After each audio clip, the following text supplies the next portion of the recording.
Hello and welcome to this edition of Eye on Africa here on France 24. I'm Jean-Emile Jamin. Coming up on the show, the leader of Niger's Presidential Guard announces himself as the country's new head of state after overthrowing President Mohamed Bazoum in a coup.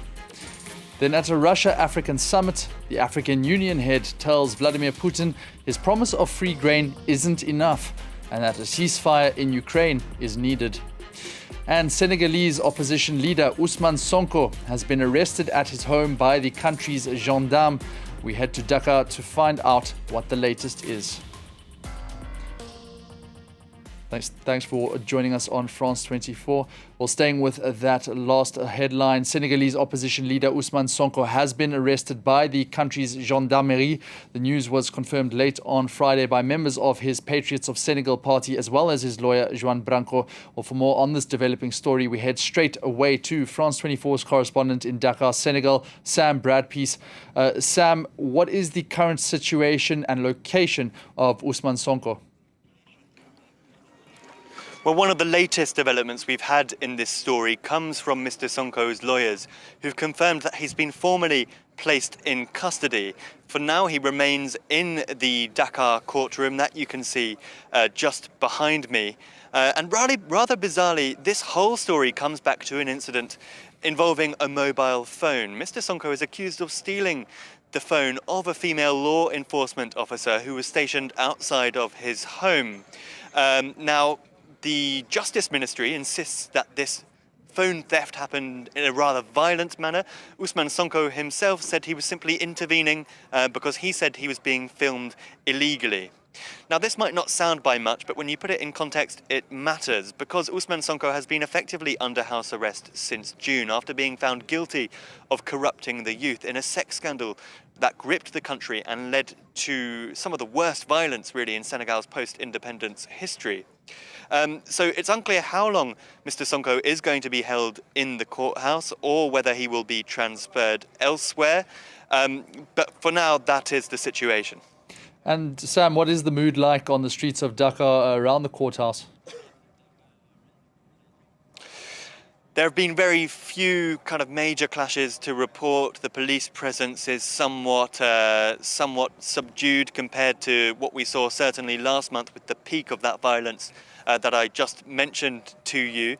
Mr. Sonko's party have called for his immediate release. Mr. Sonko himself, just before arrest, called on his supporters to get ready to stand up to what he described as abuses of the state.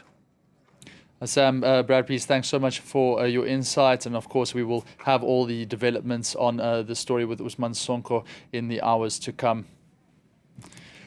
The leaders of the coup in Niger have declared the chief of the Presidential Guard, General Abdourahmane Tiani, as the new head of state.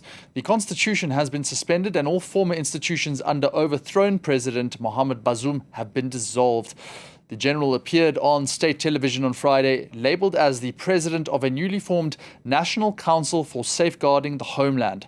Here's some of what was said. No, the current approach to security has not allowed us to make the country secure, despite the heavy sacrifice made by Nigerians and the considerable and valued support of our external partners.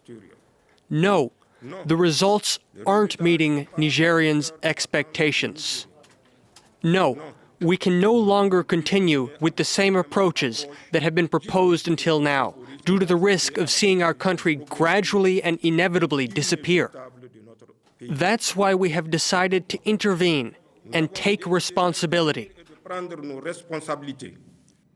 Well, to give us a more thorough outline of the general, I was earlier joined by Claude Biao, Senior Conflict Analyst at Stake Experts in Benin.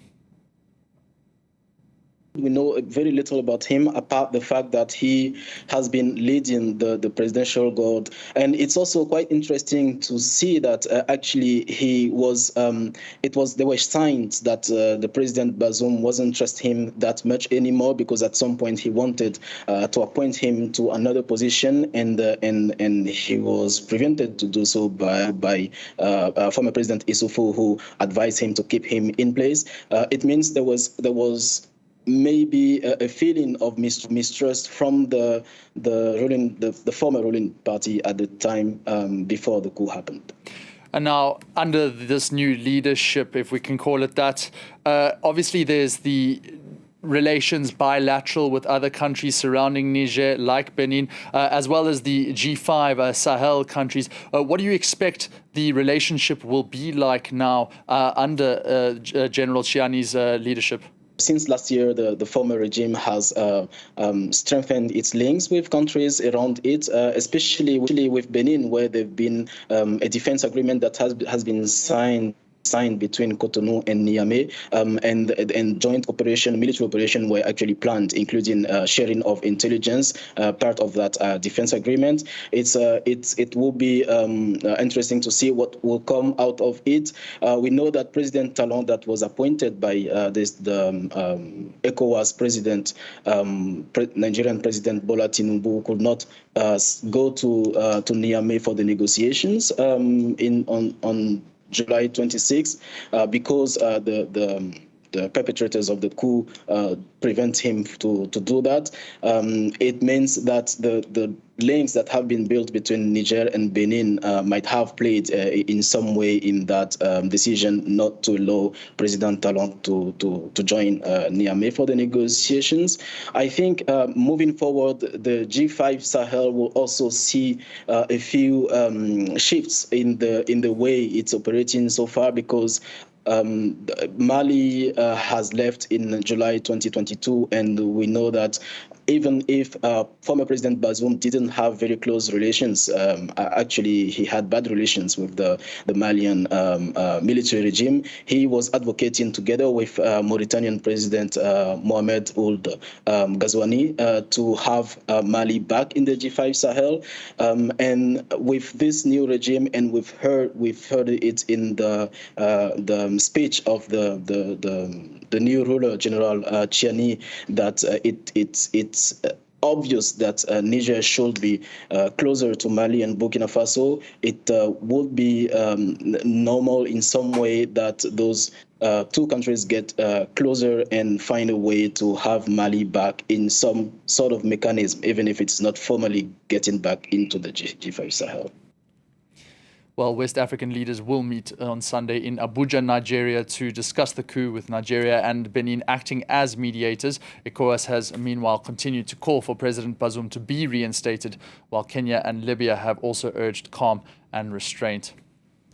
In a closing address to a Russia-Africa summit in St. Petersburg, African Union Chair Azali Assoumani said Vladimir Putin's grain proposals were not enough and that a ceasefire was needed in Ukraine.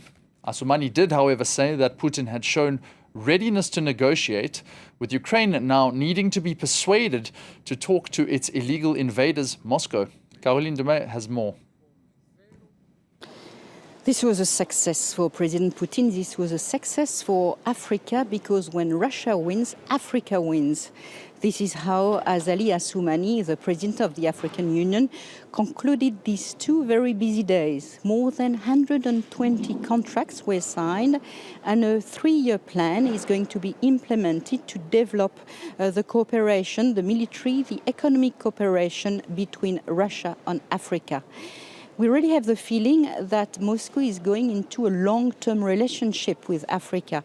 They are even proposing to finance the teaching of Russian in African schools.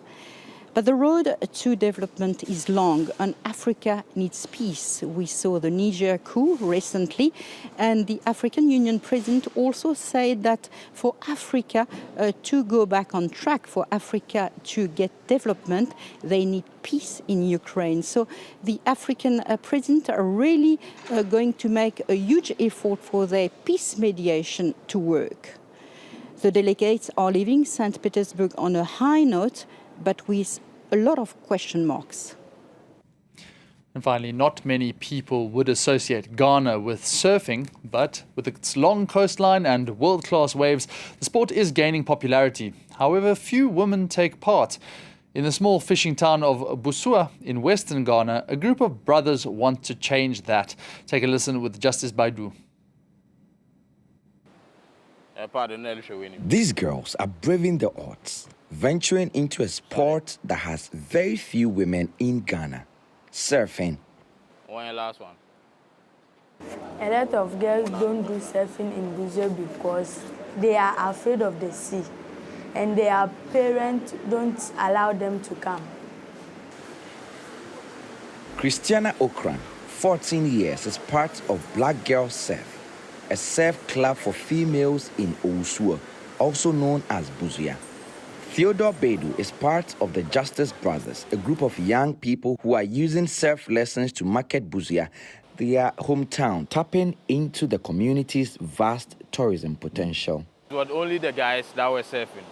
But then when we watched a couple of videos on the internet, we saw lady or female surfers also out there. Most of the times they will be at the beach and then cheering us on while we surf. So we decided to bring them on board.